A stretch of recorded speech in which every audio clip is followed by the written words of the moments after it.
Welcome back, Project Stories. You can tell that we took a little break because we're both in our fall sweaters now, right? Yep. But we're back with more stories to tell and more things to share.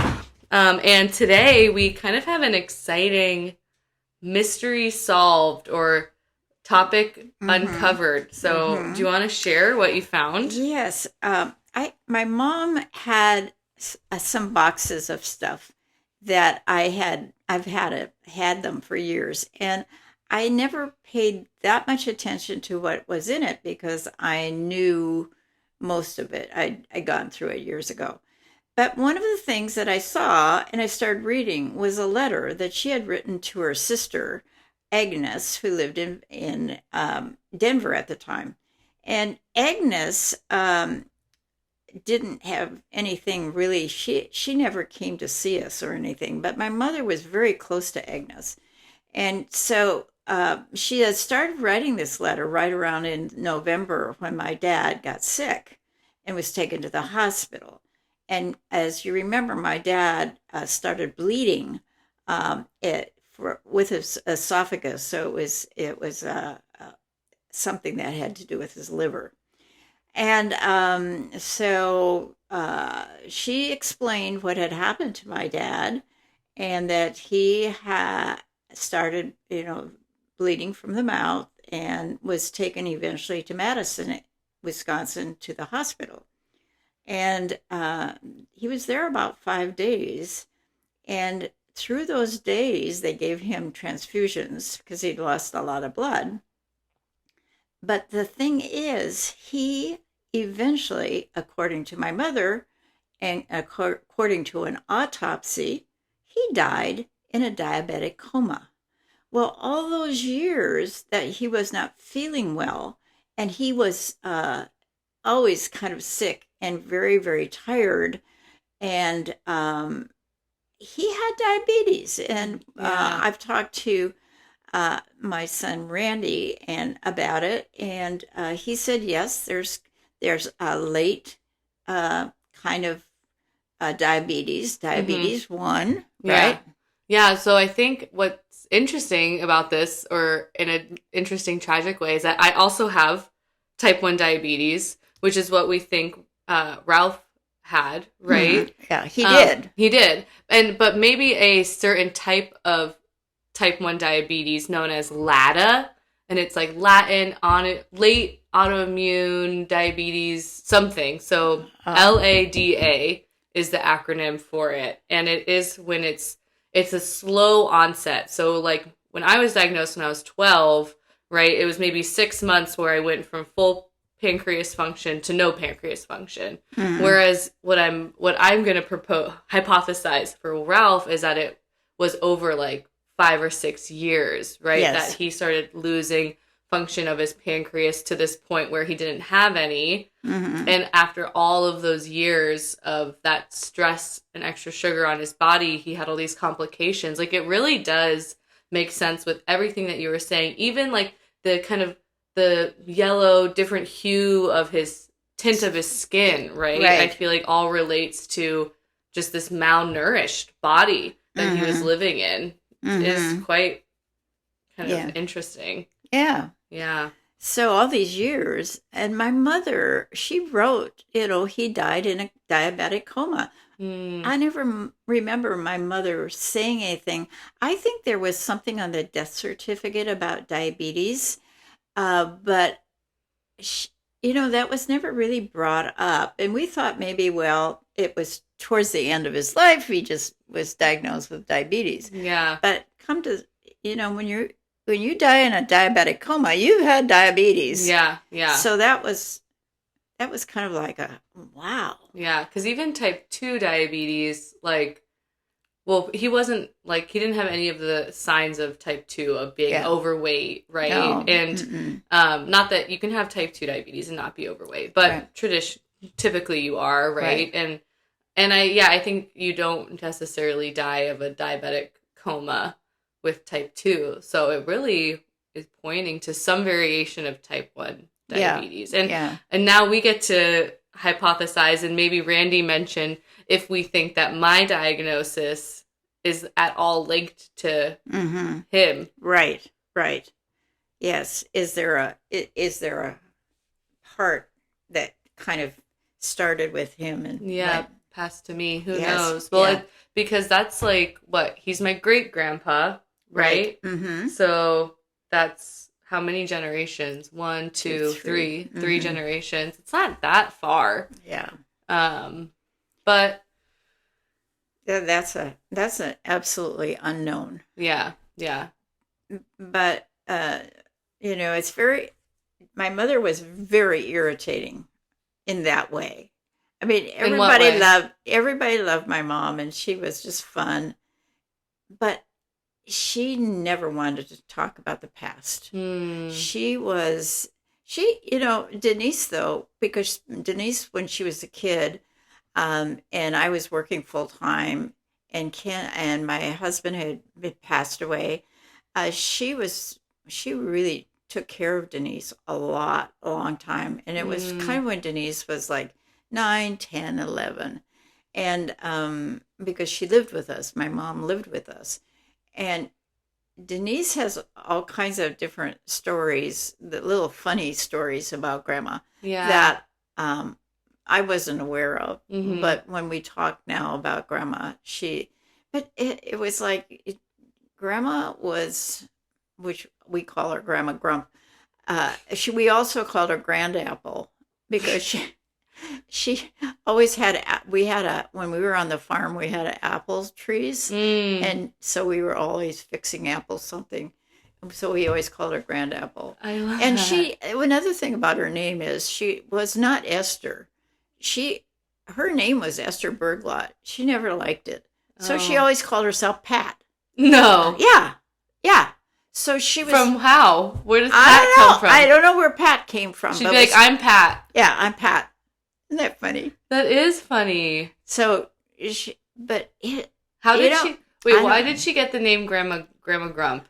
I think Sonny, Sandy's husband, called her Grandma Grump, and she was kind of the opposite. Yeah, it was kind of funny. Yeah, because she was never a grump.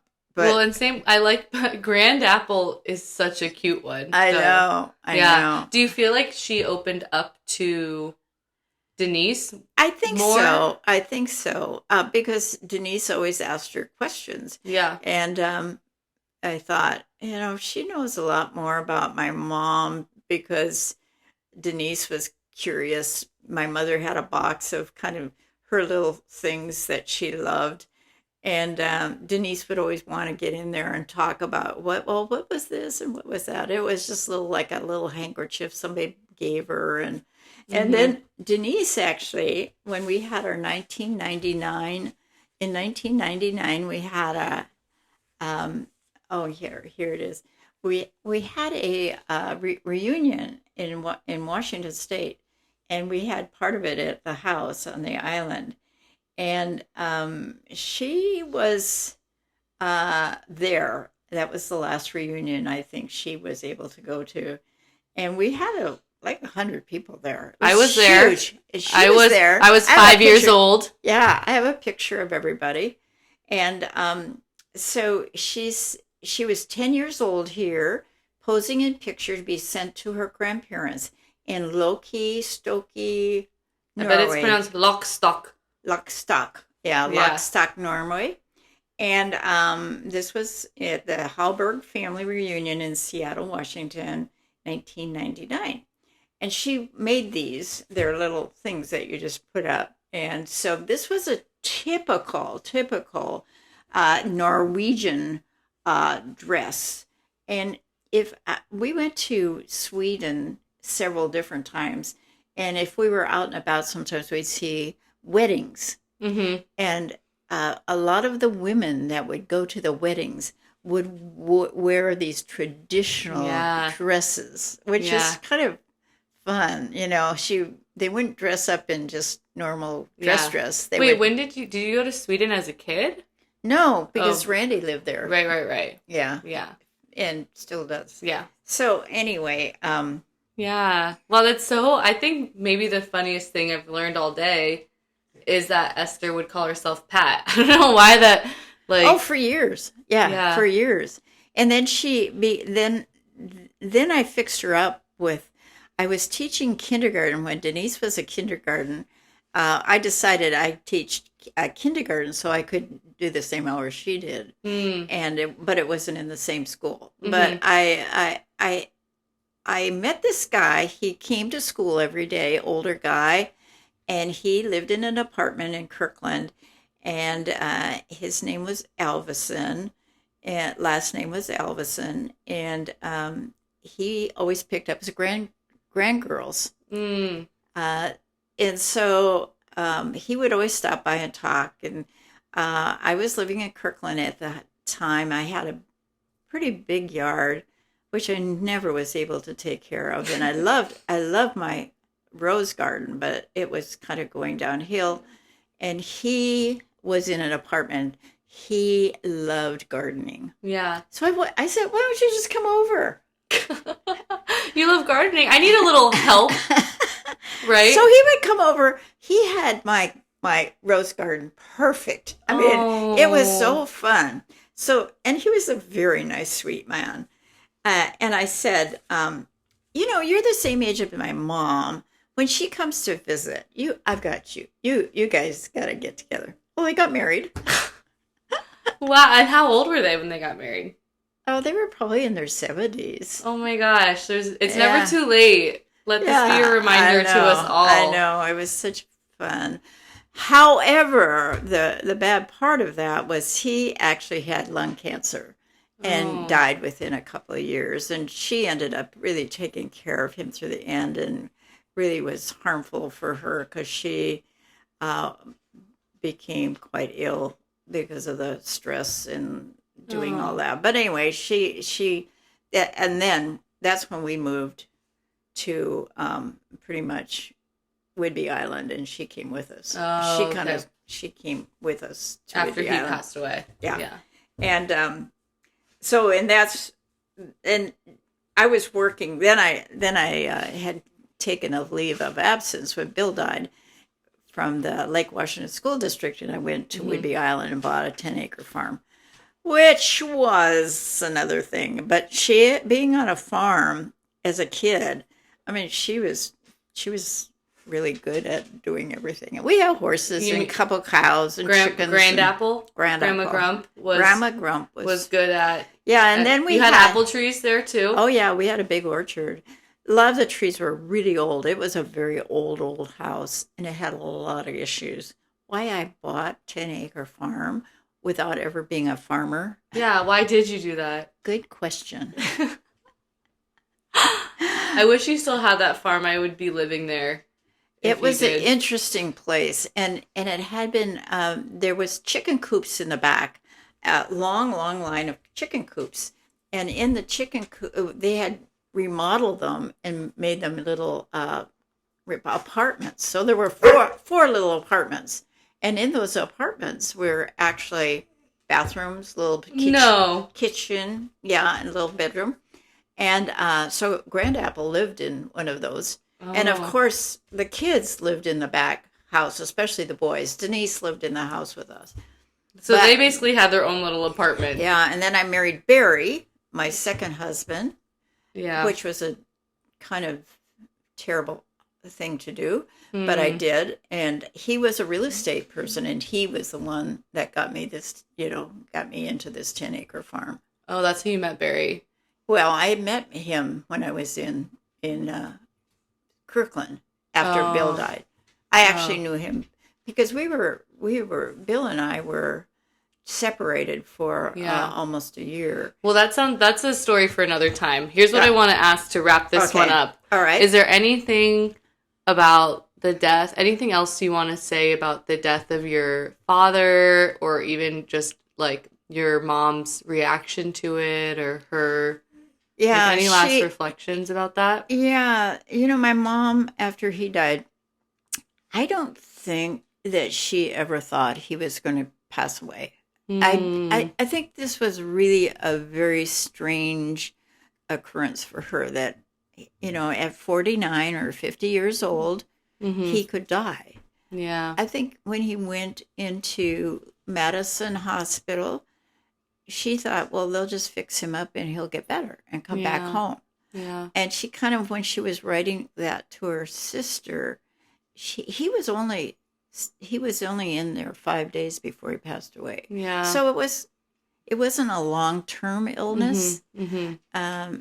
And Well, that section of it, I think it was a long-term it was, illness. yeah, But, yeah. But the death kind of happened quickly. Yeah, quickly. And so I think, and I don't think they had any money, and she didn't know what to do, and she talked to her sister about this and said, I just fell apart a couple of times. I mean, I just had to stay in bed for a week. And then she went through this time where they had diagnosed her with pernicious anemia, and she had to go in and take blood. She took liver shots. Mm. I remember her walking because she couldn't drive, and I think we had that Hutmobile. We had an old Hutmobile, but I don't remember what happened to that because she never drove. So she had to go and get these shots.